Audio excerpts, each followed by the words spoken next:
Hello, y'all. Thank you so much for being here today. Excited to give you an update on our efforts around our emergency declaration on homelessness. I'd say the most important update this week is what we're seeing already is that we know the strategies that we're using are working. And here's what we're seeing already. We have started expanding some services to encampments as we were preparing those folks to move into housing. We've seen already those services, both in the forms of added trash pickup and new bathroom access, have not only resulted in increased cleanliness and safety, but also an increase in unhoused neighbors being willing to take advantage of services. So we've seen already more than 26 individuals, because what we're seeing already is that we know the strategies that we're using are working. And here's what we're seeing already. We have started expanding some services to encampments as we were preparing those folks to move into housing. We've seen already those services, both in the forms of added trash pickup and new bathroom access, have not only resulted in increased cleanliness and safety, but also an increase in unhoused neighbors being willing to take advantage of services. So we've seen already more than 26 individuals at these locations where we're offering services take advantage of additional opportunities. That's had some powerful stories in the form of one person who got connected to housing this week who has never been in housing in any of his adult life. This will be a first. We had a pregnant woman who was in an encampment. We were able to get out of the encampment and into a hotel unit where she'll have the support and safety that she needs. And so I think very excited about people taking advantage of shelter options, taking advantage of connections to benefits, openness to receive services. So that is good momentum. A couple of key other items we want to announce in terms of progress. I think we think about this as really a transition from planning to action. We have the Emergency Operations Center running every day, more than 50 of our city employees down there. They've done some incredible work on planning, and now you'll see a lot of real action roll out and a couple of updates there. One is that we are putting out an RFP today that will start the opportunity to bring in the providers who will help us actually deliver these services. We've structured these RFPs different from some in the past, which is they are designed for smaller, local, community-based nonprofits to step in and provide those services. So we have them from everything from site operations to wraparound services to direct provision of services from community-based providers, all that will be based in this new application. So that's out. We do also want to announce we're excited about the acquisition formally of another hotel property. This is the Stay Inn, which will represent about 100 units of housing that we can add to help us meet this target. So very excited about progress there. I mentioned a little bit that we have done increased outreach both to unhoused neighbors as well as some of the increase in services. We now do have our first experiment with our bathroom service, which we've have put in place this week, and it has been very successful, both in terms of making sure people have regular access to the bathroom. So we've seen a decrease around human waste. We've also had regular supervision and oversight of that site, both from the unhoused neighbors themselves who've taken good care of it, and from DPD and others, including our vendor who's doing daily cleaning of that site to make sure it continues to be a resource both for folks that are unhoused and continues to be an addition to the neighborhood. So we see those all as positive steps. I did want to say about the Stay In acquisition, very grateful to Congresswoman DeGette. That's been part of a long-term partnership with both city and federal partners, but leveraged some key federal dollars that Congresswoman DeGette made available for that acquisition. So really grateful for our federal partnership on that one. I think those are the major items I want to update you on in terms of this week's developments. Then happy to jump in and take questions you may have on where we are now and where we're heading. Yes? Can you talk about the nature of the RFP and what kinds of organizations or qualifications you're hoping to see for folks who fulfill that? Sure, happy to. I don't know if Matt or Cole, if you want to jump in on this. Yeah. Great.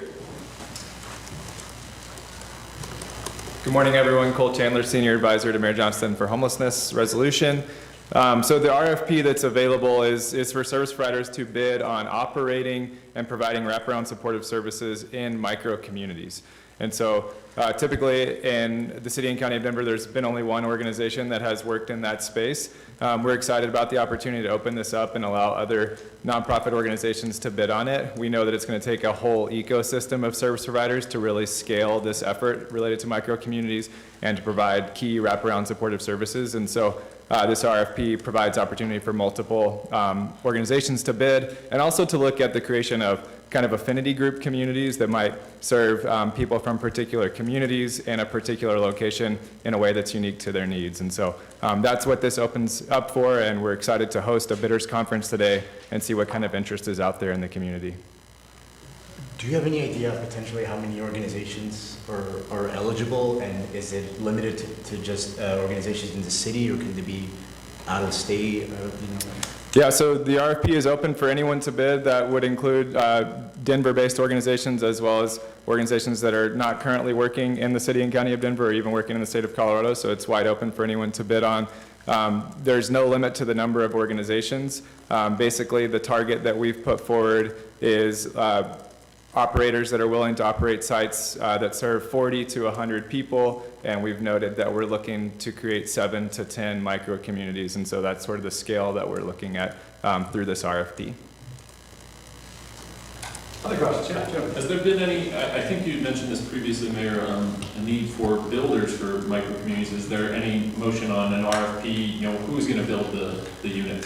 Thank you. We are also putting out an RFP for those units, for the construction of units, and we've talked to builders both in the city and around the city who are interested, and so we want to be able to open that up. Some way we know we'll have small construction-based mom and pop organizations who want to participate. We also have the opportunity to have some of our larger scale organizations help.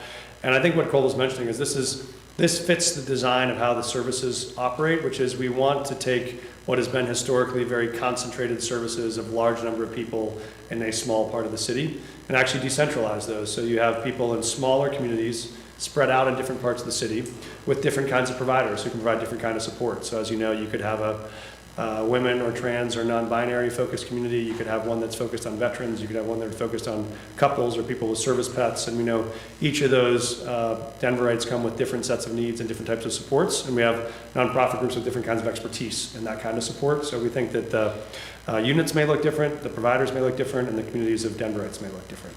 You haven't put up the RFP for construction yet. That's coming. Hasn't gone out yet, but you'll see it soon. Definitely next update we'll have that out. Yes. Me? Yes. Roughly, what's the dollar figure on these RFPs? For, do we know yet? In terms of what the amount of the contract will be? Exactly. I think we're just asking right now for bids for services, but I don't know if you want to add any context, Cole, on the amounts. So we haven't attached a particular dollar amount. Basically, we're asking organizations to bid and let us know what it takes to serve these communities in the best way possible, and we'll go from there as we look to negotiate and contract for the services, but no particular dollar amount assigned per individual or per community at this point. Great, thank you. Yes. And Mayor or Cole, where does the list of potential sites stand now when it comes to, determining which of that 197 are viable? Yeah, we've been doing a lot of work on tightening and refining a list of potential sites. We've been working through all the city agencies, from real estate to access to utilities to things that we know are all important. And we're working with city council on those. What we know is we will have sites that are widely spread around the city. We'll have options in all of the city council districts. And we're working with our partners in the Emergency Operations Center and with council to get those released soon. So we're working on those now. And I think the criteria we've been focused on really is making sure that they have access to utilities, that they meet basic zoning and permitting criteria, that they have proximity to transit, they have proximity to food sources, and that we have some reasonable distance from schools, and that we have equitable distribution around the city. Those are the criteria we're looking at right now.